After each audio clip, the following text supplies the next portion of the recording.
Hey everyone, welcome to Locked On Lakers for Monday. Brian Kamenetsky, Andy Kamenetsky. The Lakers are getting healthy. Darvin Ham has some rotation choices to make. What should they be? We'll tell you next. You are Locked On Lakers, your daily Los Angeles Lakers podcast. Part of the Locked On Podcast Network, your team every day.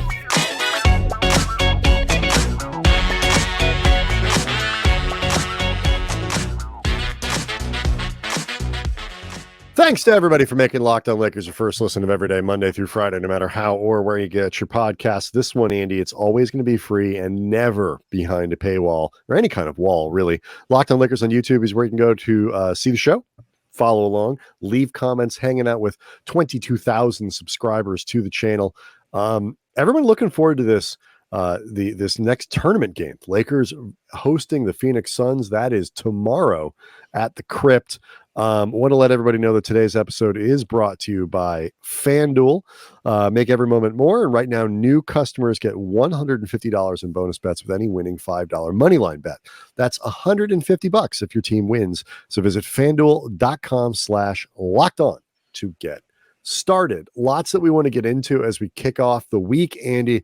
But we're going to start, I guess, with what happened over the weekend, because the Lakers, after a long time, are getting as close to healthy as they are probably going to be for the next little while, because I've written off Gabe Vincent returning anytime soon.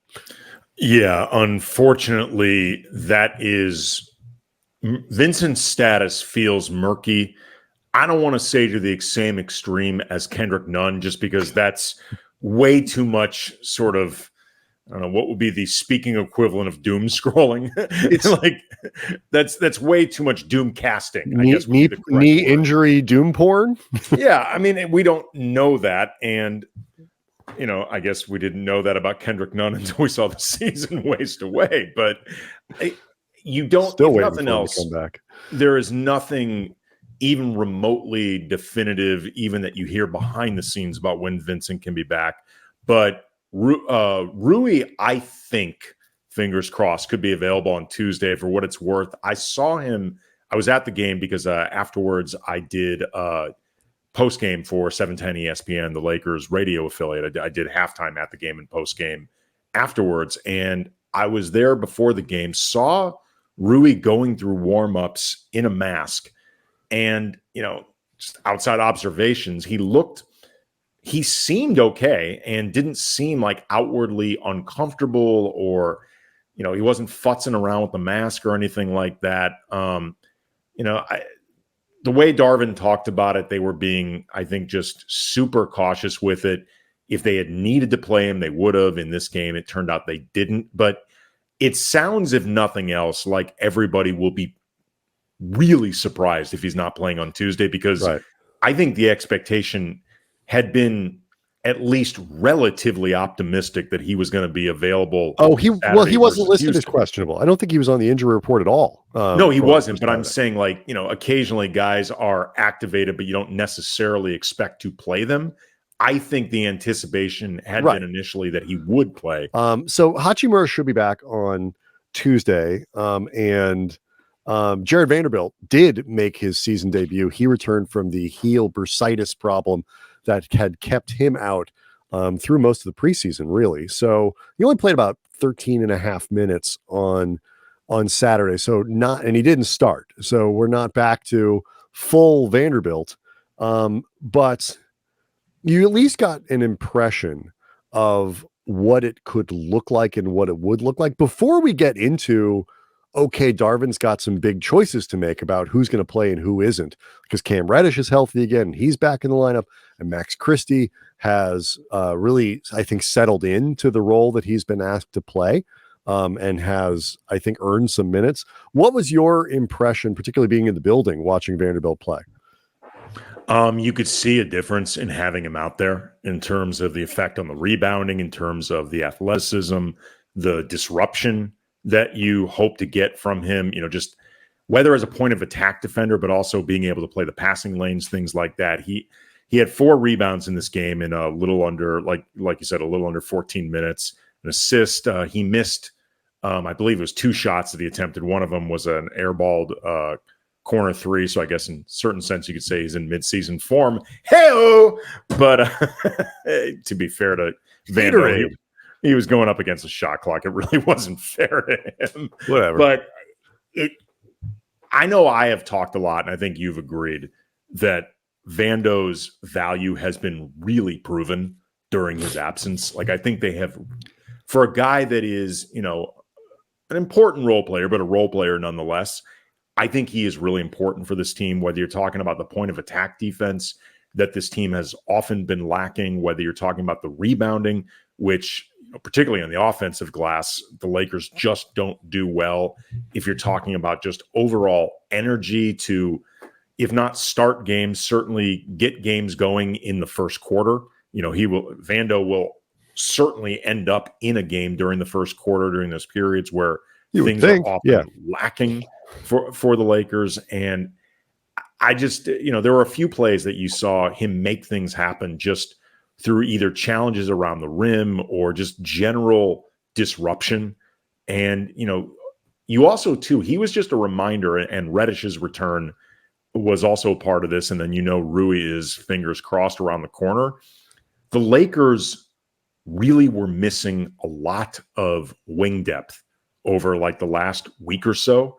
And then just seeing those two back Saturday combined with Max Christie growing, I think, more comfortable and more effective during the last 5 or so games where he's been getting regular minutes.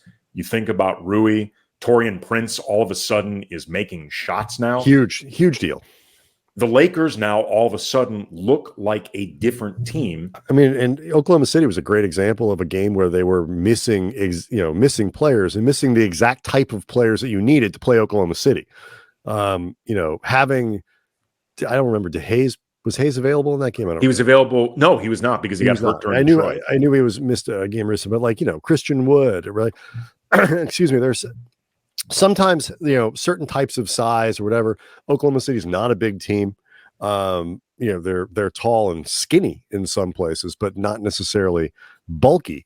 But what they really have is a lot of athletes and a lot of guys that require you to, move around the wing and go, up and down, cover a lot of space defensively. And the Lakers were missing those types of guys.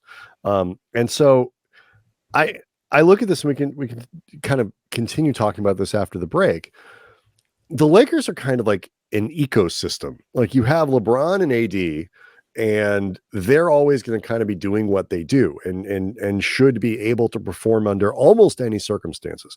But everyone else in the lineup, and they're like the nervous system of a body in kind a lot of ways. But like every other part of this roster, to get and this is why the choices that Darvin has to make, which we'll talk about, get complicated, but you need the optionality, is, Taurean Prince's shooting. It matters that he's shooting well because that makes a difference in who he can play next to. Max Christie, showing what he could at the point of attack, spending the last 4 or 5 games guarding the opposition's best players, did a nice job on Fred VanVleet over the weekend, for example. Jalen Green as well. Yeah, with the Rockets. Like, he becomes a really intriguing player because you have this found money, it seems like, almost in Cam Reddish, combined with what we think we're getting back in Jared Vanderbilt. But it could be hard to play both of those guys together, just for spacing issues. Like, that could be tricky. But a guy like Christie or Prince making his shots becomes a really interesting bridge in sort of how you use those guys. And then you factor in Rui and Austin Reeves and the way that so it really kind of got me thinking of like this whole just sort of ecosystem that the Lakers are. So talk about that and the choices that Darvin has to make, because somebody, Andy, is going to be sitting, and we'll do it next. Locked On Lakers is brought to you by Jace Medical, and we all use sports to escape from the crazy realities of our everyday life. But unfortunately, real life, the real world, never goes away for good. And, according to the FDA, pharmacies are running out of various antibiotics. For example, amoxicillin, right in the middle of what is currently the worst flu season in over a decade. And we've seen over the last few years what can happen when supply chains get bogged down for whatever reason with whatever product, and it's really stressful. Thankfully, Jace Medical can help alleviate some of that stress. The Jace case is a pack of 5 different antibiotics to treat a long list of bacterial illnesses, including UTIs, respiratory infections, sinusitis, skin infections, among other stuff. And these are medicines that could be handy to have if your doctor wanted to prescribe them, but access for whatever reason isn't readily available. So visit jacemedical.com and complete your physician encounter. It will be reviewed by a board-certified physician, and your medications will be dispensed by a licensed pharmacy at a fraction of the regular cost. It's never been more important than being prepared right now, today. Go to jacemedical.com and use the offer code LOCKEDON to get $20 off your first order.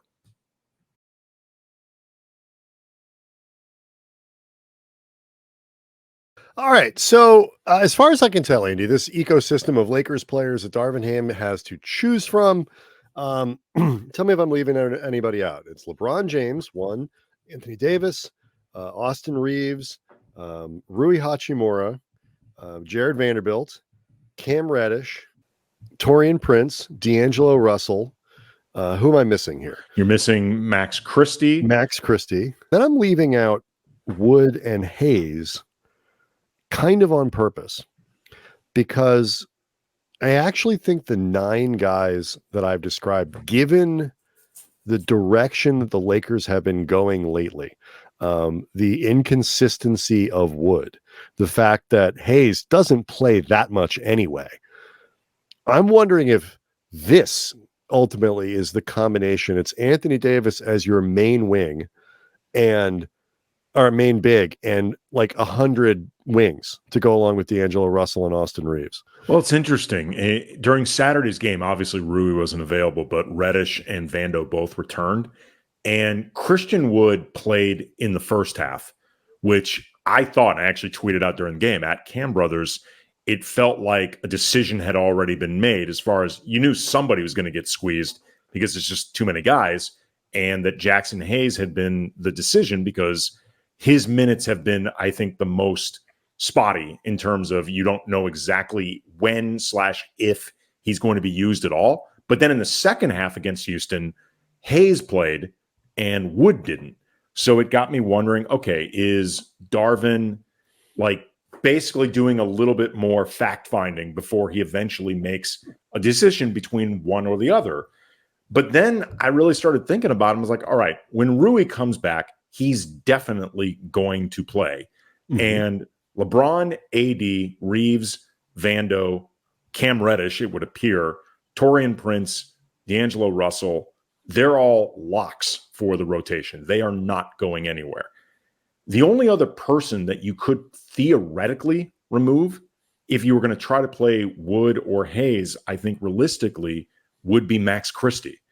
Except Christie, I think, over the last week or so, has played way too well to take out of the rotation. Also, I think has offered way more direct utility for this team than Wood or Hayes have. Like, Christie's role seems a lot more clear and with more comfort by Christie. You know, Christie, I think, feels more just directly slotted into something specific than we've seen with Wood or especially Hayes.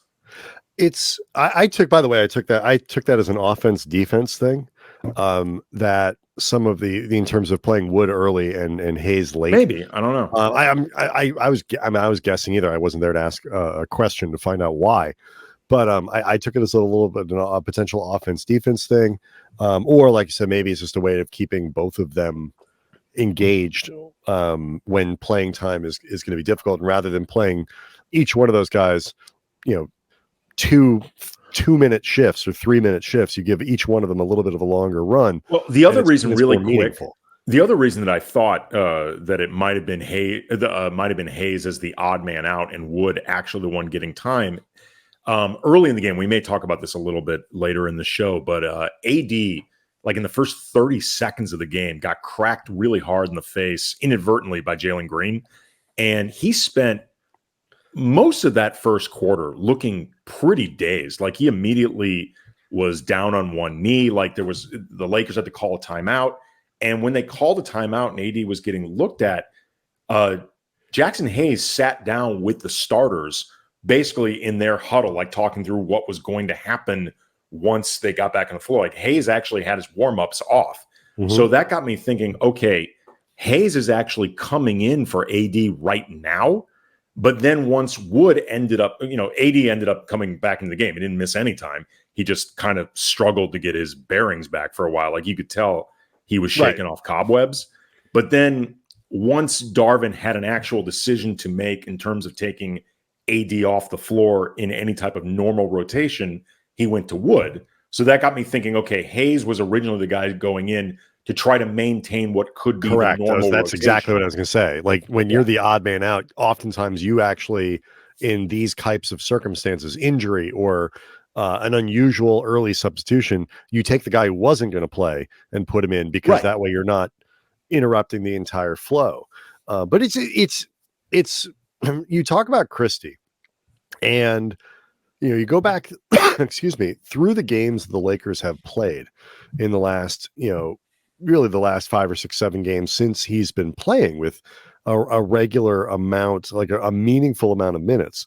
And he was, did good work on Van Vliet and Green against Houston. He had to chase Shea around in Oklahoma City and Cade Cunningham. And, he was working on Tyrese Maxey. And he's had to run around and chase a lot of really good scorers. Donovan Mitchell, did he shut those guys down?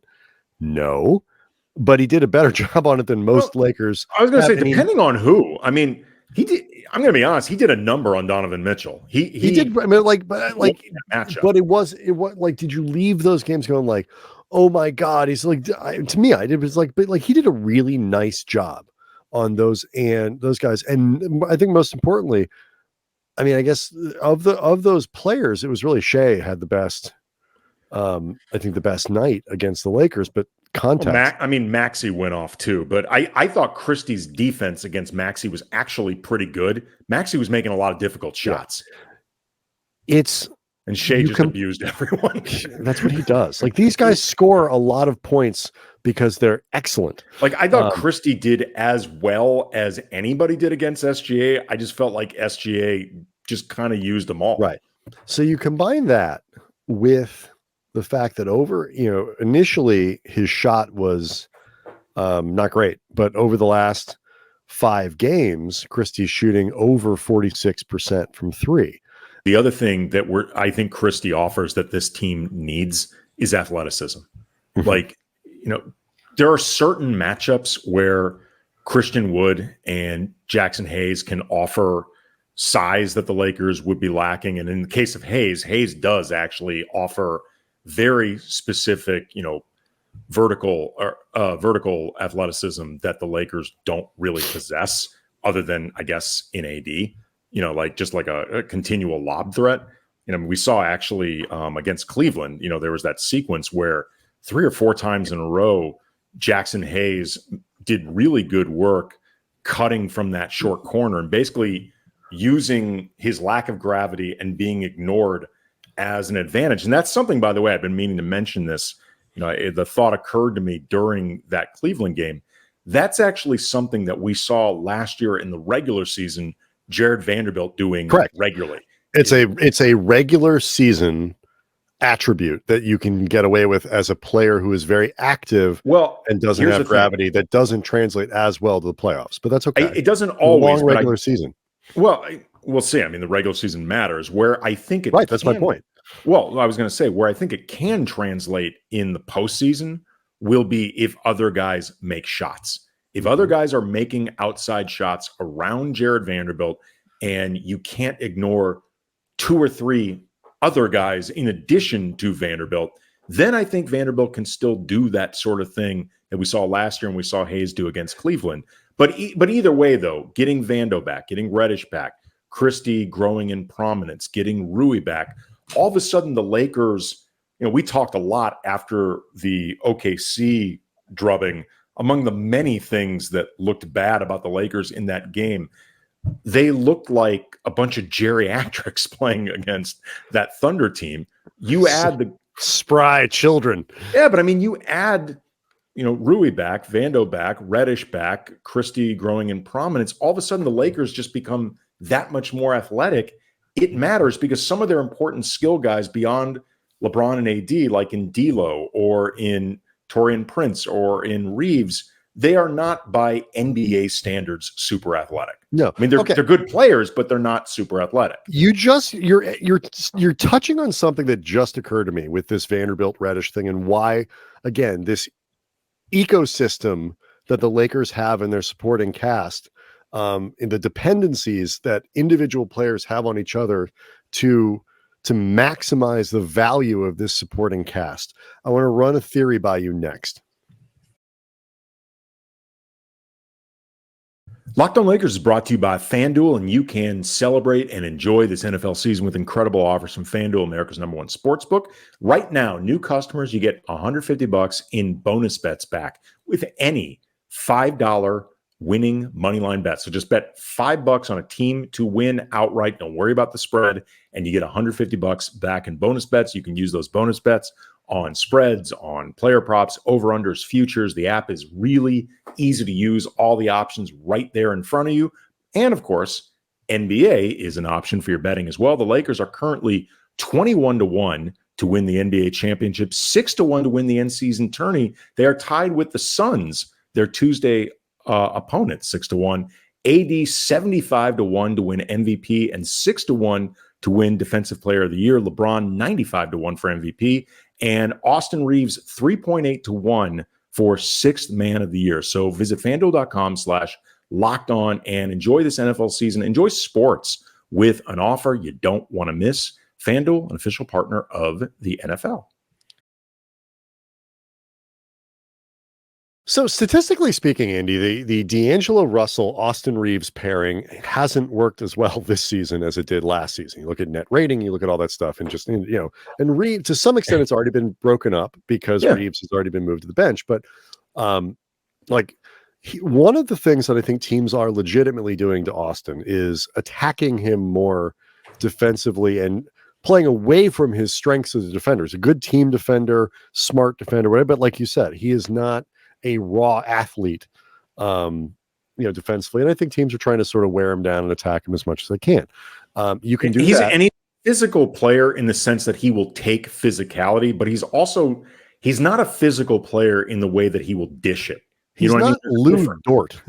But I mean, there is a difference. Like Austin Reeves can draw a lot of fouls, if he's really in his bags, and to some degree the referees are calling that sort of stuff.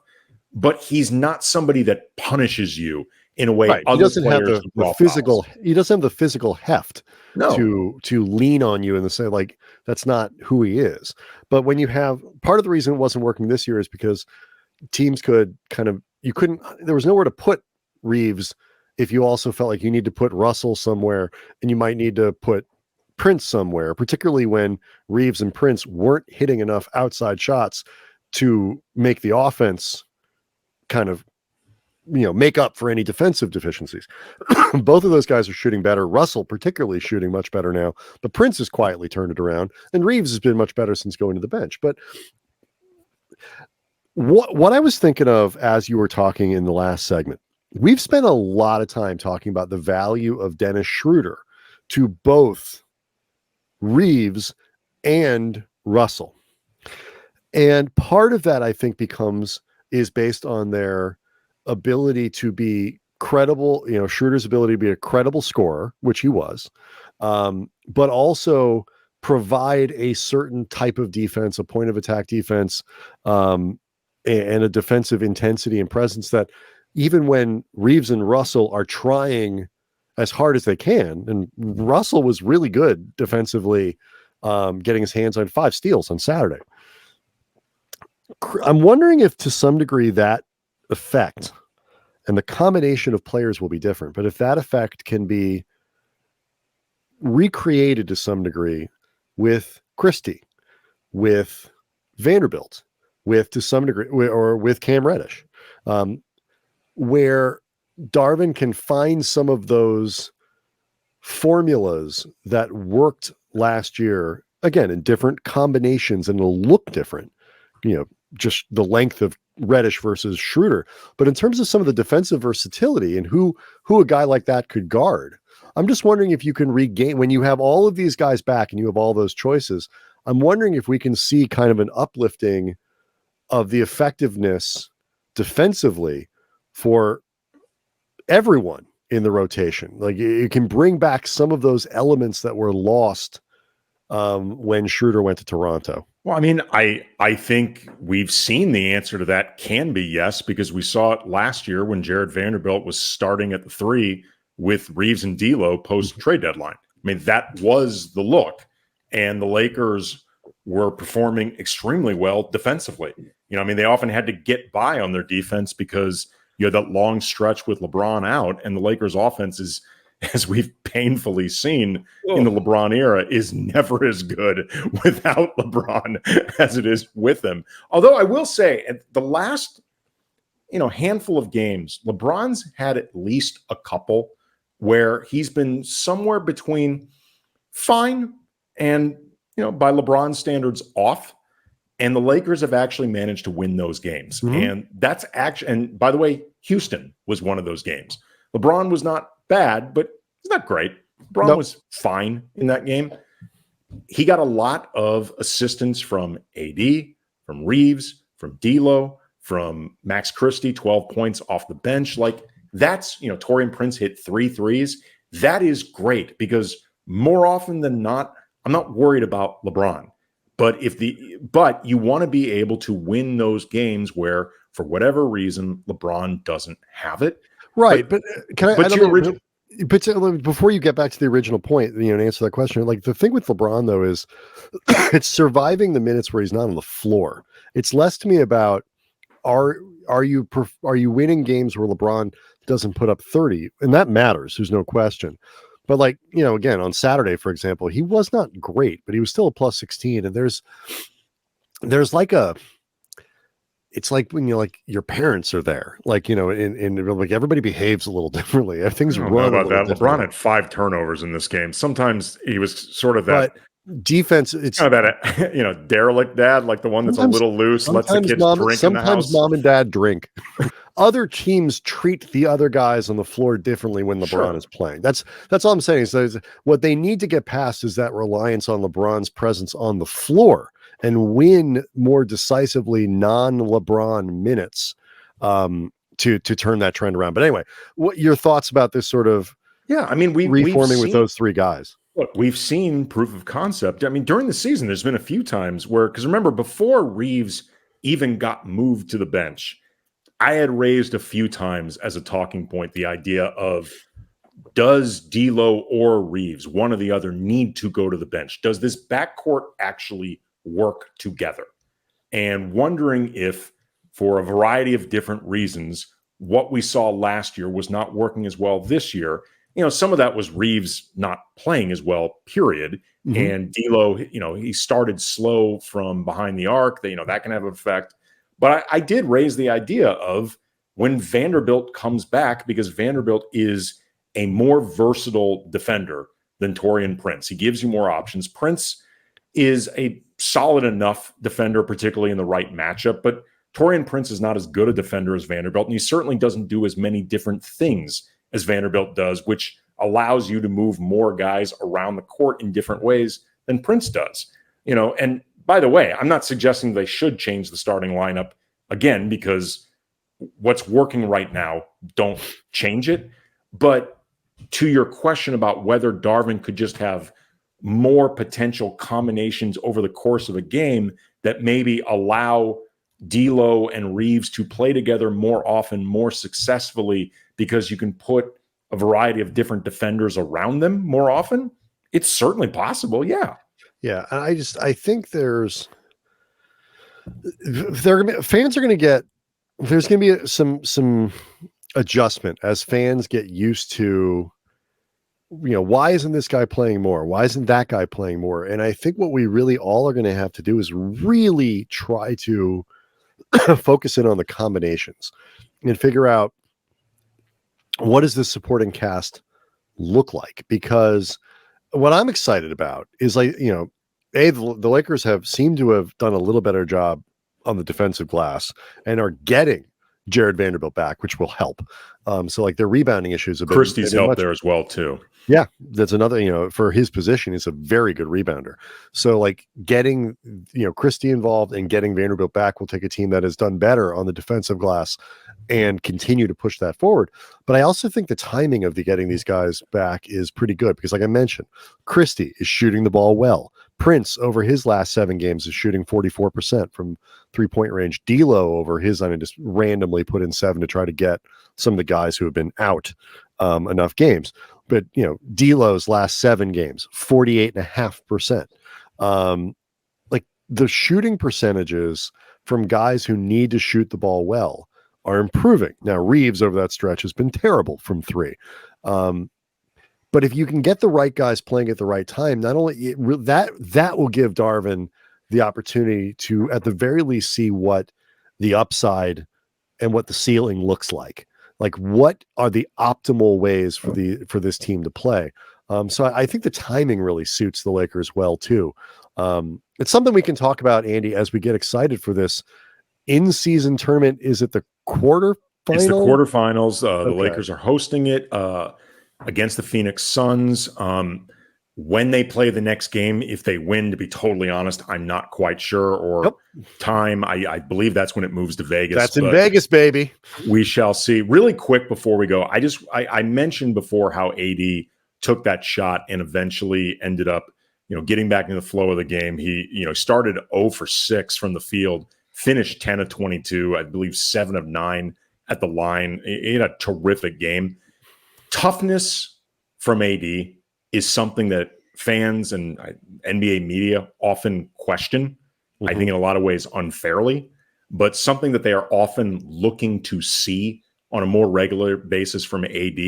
This was a game where his toughness shone through, but was also really key in anchoring this win. So I just think it's important to point it out on a night where it really mattered. That's all. Yeah, and he was phenomenal, as we talked about in the little mini recap show over the weekend. Locked On Lakers on YouTube is where you can go to hang out with 20,000 subscribers, 22,000, right? 22. And get ready for the big tournament quarterfinal. We'll talk a lot more about that for Tuesday's show. We'll see everybody tomorrow.